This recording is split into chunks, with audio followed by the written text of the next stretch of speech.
کہ حضرت سلیمان علیہ السلام کا یہ واقعہ قرآن میں بیان ہوا، اس نے بتا دیا کہ اللہ کے ولی اللہ کی عطا سے طاقت رکھتے ہیں۔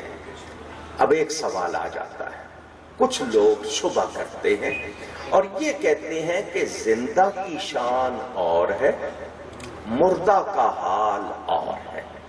جب تک زندہ ہوتے ہیں صاحبان کرامت ہوتے ہیں، بعد از وفات وہ بات نہیں ہوتی۔ ابھی الحاج محمد صدیق اسماعیل صاحب قصیدہ بردہ پڑھ رہے تھے۔ امام شرف الدین کا نام محمد ہے، شرف الدین ان کا لقب۔ مصر کا شہر ہے اسکندریہ، وہاں آج بھی ان کا مزار موجود ہے۔ بوسیری یا بوسیری کہلاتے ہیں وہ۔ نبی پاک صلی اللہ علیہ وسلم کے 500 سال کے بعد پیدا ہونے والے فالج کی بیماری ہو گئی، پیرالائز ہو گئے تھے۔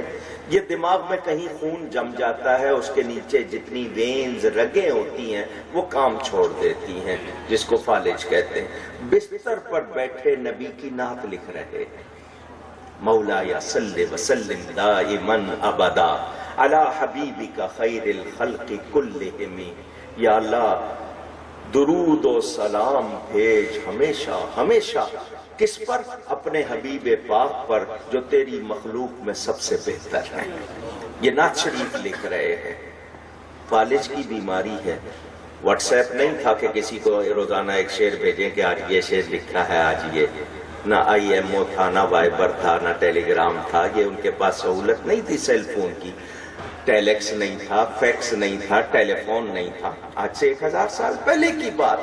مدینہ منورہ کسی کو بھیجا نہیں کہ جاؤ رسول کے دربار پر جا کر میرا یہ کلام سناؤ، ایسا بھی نہیں کیا۔ حضور کی بارگاہ میں عرض کرتے ہیں، یا اکرم الخلق، اے اللہ کی مخلوق میں سب سے زیادہ عزت والے ہیں۔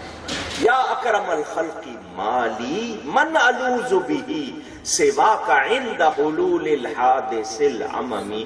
جب کبھی مصیبت آتی ہے، پریشانی تکلیف آتی ہے، حضور آپ کے سوا میرا کوئی نہیں ہے۔ یا کہہ کے پکار رہے ہیں، دور سے پکار رہے ہیں، بعد از وفات پکار رہے ہیں۔ حضور صلی اللہ علیہ وسلم کو پردہ فرمائے 500 سال سے زیادہ عرصہ گزر گیا۔ جناب اشرف علی تھانوی نے اس واقعے کو اپنی کتاب میں پورا لکھا، نشر الطیب ان کی کتاب کا نام، اس میں پورا یہ واقعہ لکھا۔ وہ امام بوسیری خواب دیکھتے ہیں، رسول اللہ صلی اللہ علیہ وسلم کا دربار لگا ہوا ہے، انبیاء موجود، صحابہ موجود، اولیاء موجود۔ امام بوسیری فرماتے میں نے دیکھا میں بھی اس دربار میں موجود ہوں، اور حضور میری طرف اشارہ کر کے فرما رہے ہیں، بوسیری جو کلام لکھا ہے ذرا سناؤ۔ وہ کہتے ہیں میں نے پڑھنا شروع کیا، تقریباً 250 سے زیادہ اشعار ہیں، میں نے سارے پڑھے۔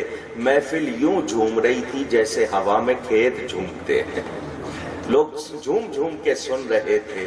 نبی پاک نے خواب میں میرے جسم پر ہاتھ پھیرا، کم ابرأت وسبم باللمس راحتہ واطلقت عربم من ربقۃ اللمم۔ حضور نے خواب میں میرے جسم پر ہاتھ پھیرا اور جو چادر مبارک کندھوں پہ لی ہوئی تھی حضور نے مجھے انعام میں عطا فرمائی۔ وہ کہتے ہیں میری آنکھ کھلی تو 3 باتیں میں نے دیکھی۔ ایک تو یہ کہ کمرے میں خوشبو بھری ہوئی تھی، دیکھا خواب ہے لیکن نبی کی خوشبو کمرے میں ہے۔ دوسری بات میں بالکل تندرست ہو چکا تھا، اور تیسری بات وہ چادر میرے پاس موجود تھی۔ چادر کو عربی میں بردہ کہتے ہیں۔ وہ کہتے ہیں میں اٹھا، مدت کے بعد میں نے وضو کیا، 2 رکعت شکرانہ پڑھا، ابھی صبح نہیں ہوئی تھی، فجر نہیں ہوئی تھی۔ 2 روایتیں، یا تو کسی نے دروازہ کھٹکھٹایا یا یہ مسجد کی طرف نکلے تو راستے میں ایک شخص ملے، ابو الرجاء الصدیق ان کا نام بتایا جاتا ہے۔ وہ ملے اور کہا بوسیری جو نبی کی نعت لکھی ہے وہ مجھے بھی لکھ کے دے دو۔ یہ سوچ میں پڑ گئے، اس شخص کو کیسے معلوم کہ میں نے نبی کی نعت لکھی ہے؟ میں نے تو اعلان نہیں کیا۔ اس نے کہا وہ جس کا پہلا شعر ہے امن تذکر جیران بزی سلمی مزجت دمعا جرا من مقلت بدمی، وہ جس کا پہلا شعر، اور زیادہ حیران اس کو شعر تک یاد ہے۔ تو اس نے کہا بوسیری تعجب نہ کرو، رات کو جب دربار مصطفیٰ میں تم پڑھ رہے تھے میں بھی وہیں بیٹھا ہوا تھا، حضور چونکہ خوش ہوئے تو میرا دل چاہتا ہے کہ میں بھی اس کو پڑھوں۔ اس وقت کے بادشاہ نے اس کو سونے کے پانی سے لکھوایا تھا۔ اس قصیدے کو 900 سال سے پوری امت کا وظیفہ۔ میں پوچھنا چاہتا ہوں حضور کو پردہ فرمائے 500 سال سے زیادہ ہو گیا، مدد کی یا نہیں کی؟ کام آئے یا نہیں آئے؟